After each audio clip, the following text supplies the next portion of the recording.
But the point of the matter is this: it is hypocrisy at the highest level.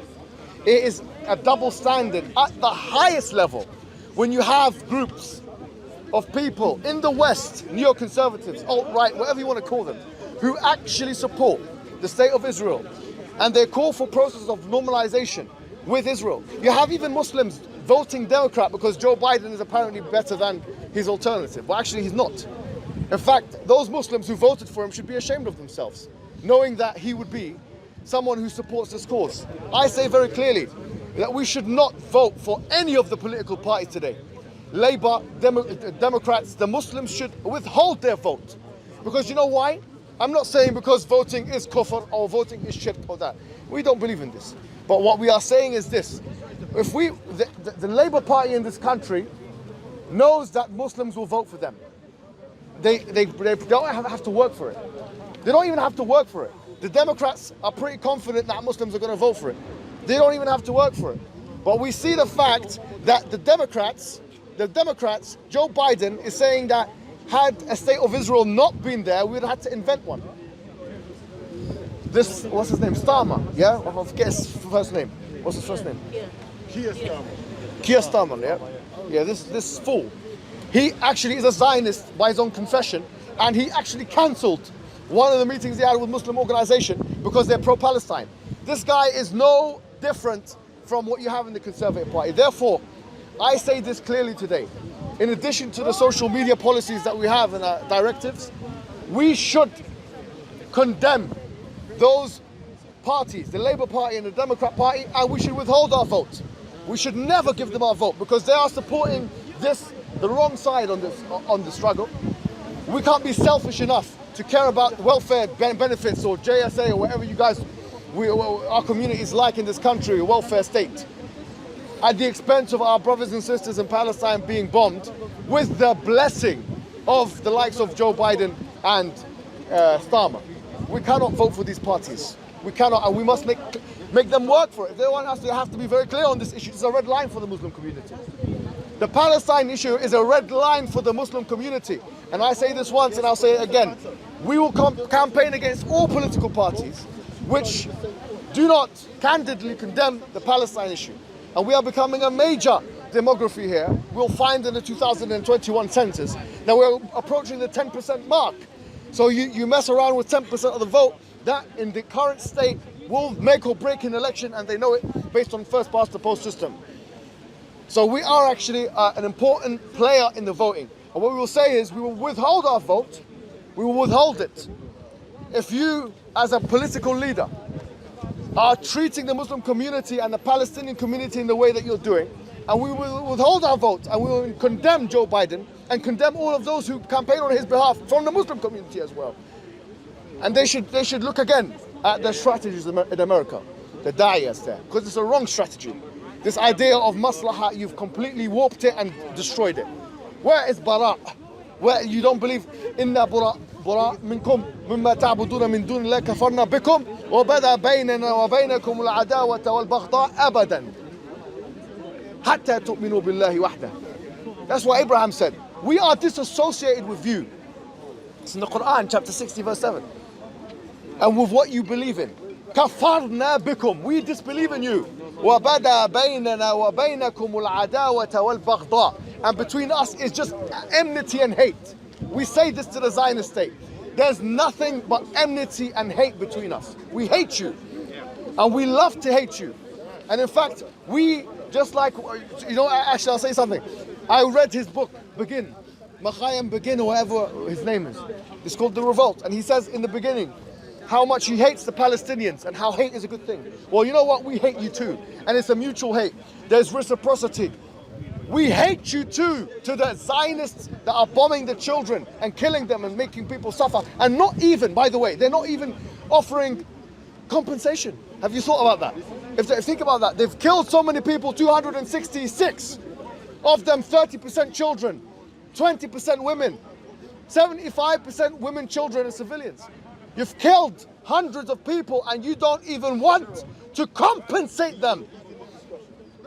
You've destroyed buildings and you don't even want to rejuvenate them. You don't even rebuild their infrastructure. That shows that you are targeting them all along. What do I do? What do I assume of a people who know if you press a button, 75% civilians will die, including 30 children? Would you press that button? If, wallahi, think about that question for a second. Those Israeli mujrims, criminals, armies, when they were pressing the button to detonate and kill the children, imagine knowing that when I press this button, I have a 30% chance of killing a child. Cowards. And they do it knowing that. And in fact, they've killed 2,000 such children in the last 10 years. You know you're going to kill children. It's not fighting. That's not fighting. You're punishing a militant group with killing children. Cowards. Because you know why? And this show, I don't care what anyone says. They think because these are Palestinian children, they are as good as cockroaches. They are as good as animals. Wallahi, I don't even believe that. Wallahi, I believe if they saw a dog being killed, they'd feel more sorry for that dog than they feel sorry for the children of Palestine. If they saw a cat being killed, they would feel sorry for that cat being killed, and they would not feel sorry. They'll feel happy and joy as they parade and enjoy seeing the children. And we're not going to forget it just because there's a ceasefire. What do you mean ceasefire? You've killed 266 people. We're going to continue shouting at the top of our lungs. And we are going to continue putting pressure on you. We are a lot of people here. There's 50 million Muslims in Europe. Who do you think you are? Wallahi, who do you think you are? Don't ever think that we're going to remain quiet. We're too big in number. Pew says we're going to be one of every 3 people in 50 years. You can't get rid of us. There's no genocide that can deal with us. No nuclear weapon can get rid of us. We're in every city in the world. And not only are we in every city in the world, now in the age of technology and the internet and social media, we are going to be influencing every city in the world. And we are going to be dealing with the oppression that you want to exact upon us. Because I tell you one thing, wallahi, and let everybody hear this. They tell us, the Muslim leaders, so-called Muslim influentials, the scholars, the clerics, they say, look, you need to find out why there's a radicalization problem. Why there are people blowing themselves up, why there is 7/7, why there is 9/11, why there is the Manchester bombing, why? Osama bin Laden, when he wrote his fatwa, and I don't know, the early 2000s, the first thing he used as ammunition for his jurisprudential position was the Israel-Palestine conflict. The first thing he used, he mentioned it in 2 fatwas he wrote. Go and see the fatwas. He used the Israel-Palestine conflict. And he said the fact that America is supporting Israel means that they are complicit in their crimes and they are killing our civilians, and therefore we should go and kill their civilians. That's the argument. Do you want to know what the Al-Qaeda argument is? It's that. That is the argument. They're killing our civilians, therefore let's kill theirs. Tell me the difference between that argument and the Lukin argument. Tell me the material difference between that argument and the ISIS or the Israeli argument. Israel is saying they're throwing rockets at us, they're detonating bombs, therefore we need to bomb their most densely populated areas.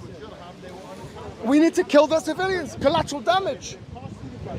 That's what they're trying to do as well.